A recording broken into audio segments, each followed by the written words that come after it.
मेरी दिनचर्या की शुरुआत कुदरती रंगों से ही होती है। किचन से मुझे रंग, रूप, आकार, टेक्सचर ये सब मिलता है और मुझे मिलती है जीवन जीने की कला। रोटियां अलटती हैं, पलटती हैं और सिकती हैं। जब वो सिकती है तो उसका एक सुंदर रंग संयोजन, उसका स्वाद निराला ही होता है। और यही जीवन है। जीवन भी हमको यही सिखलाता है, उलटते पलटते रहो और संघर्ष करते रहो। कलर कुदरती है। कुदरत ने बहुत सारे रूपों में हमको कलर दे रखे हैं। ये कलर आपको आशा जगाते हैं, काम करने के लिए प्रेरित करते हैं और ये कलर मेरी अभिव्यक्ति में शामिल है। और ये पेड़, पक्षी, फूल ये सब मेरे आसपास है जो मेरे हृदय की कोमलता को बरकरार रखते हैं। और यही फॉर्म दौड़ दौड़ कर जितने बच्चे जैसे आकर मेरे पेंटिंग में आकर बैठ जाते हैं और सिर्फ मैं उनको देख ही पाती हूँ, मैं कुछ कर नहीं पाती हूँ और उनका भोले बच्चे जैसा आनंद लेती हूँ कि तुमको जो करना है तुम करो। यही जीवन का आनंद है, जीवन की अनुभूति है।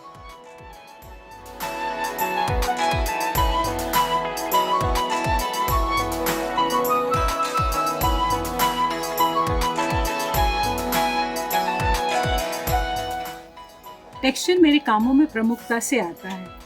टेक्सचर रूप का माधुर्य है और टेक्सचर का स्रोत मेरे गांव, मेरा बचपन, जहाँ की स्मृतियाँ मेरे गहरे बैठे हुए हैं, मेरी स्मृतियों में गहरे बैठे हुए हैं। वहाँ के कच्चे घर, उनका बनना और संवरना, सजना, वो मुझे आज भी याद है। उसी का कुछ अंश मुझे लगता है कि मेरे कैनवास में आ गया है।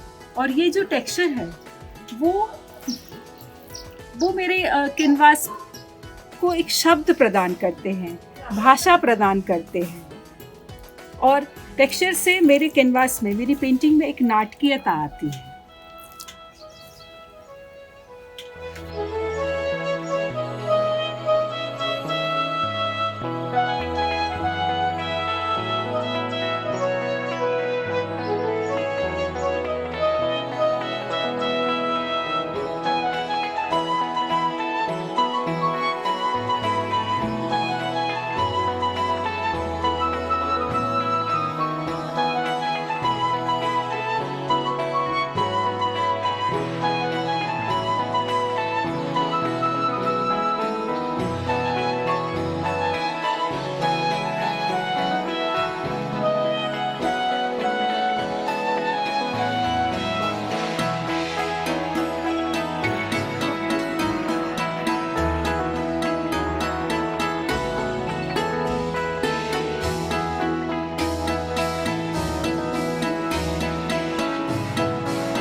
पेंटिंग में मेरा टेक्सचर कभी आगे आता है, कभी पीछे जाता है, जो एक रंगमंच सा प्रतीत होने लगता है। और उस रंगमंच पर रेखाएं, रंग, भाव ये सब प्रमुखता से प्रखर होने लगते हैं। भाव अपनी बात कहने लगता है और टेक्निक गौण हो जाती है। पेंटिंग में नेगेटिव स्पेस और पॉजिटिव स्पेस बहुत अहम रोल अदा करती है। दोनों का तालमेल पेंटिंग में एक मधुर गान सा प्रतीत करवाता है। एक काव्य की रचना करने को जैसा होता है।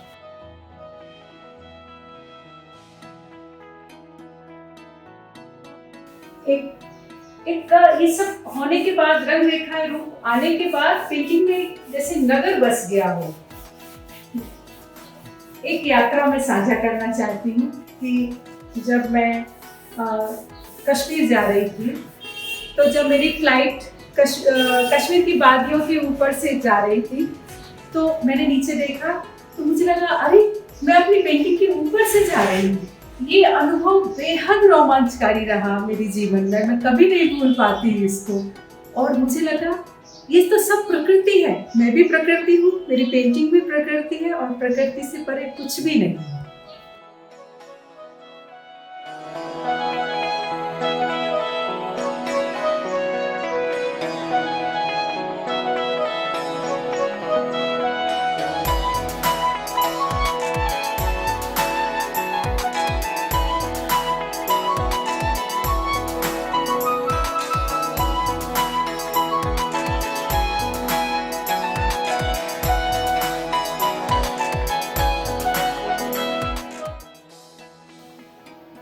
कला के कारण मेरी संवेदनाओं का विकास हुआ है। ये संवेदनाएं मेरे हृदय में हिलोरे मारती रहती है और मुझे चौतरफा सौंदर्य ही नजर आता है।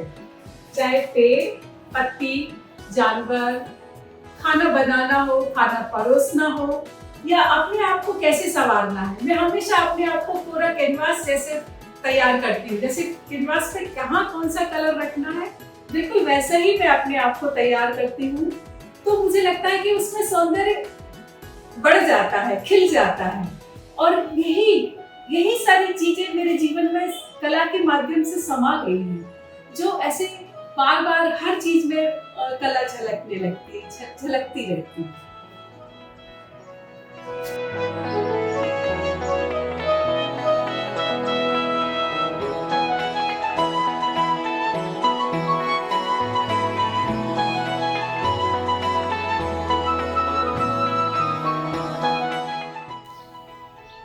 मेरी कलात्मक दृष्टि को विकसित करने में आदरणीय रजा साहब, इब्राहिम अलकाजी साहब का विशेष योगदान रहा।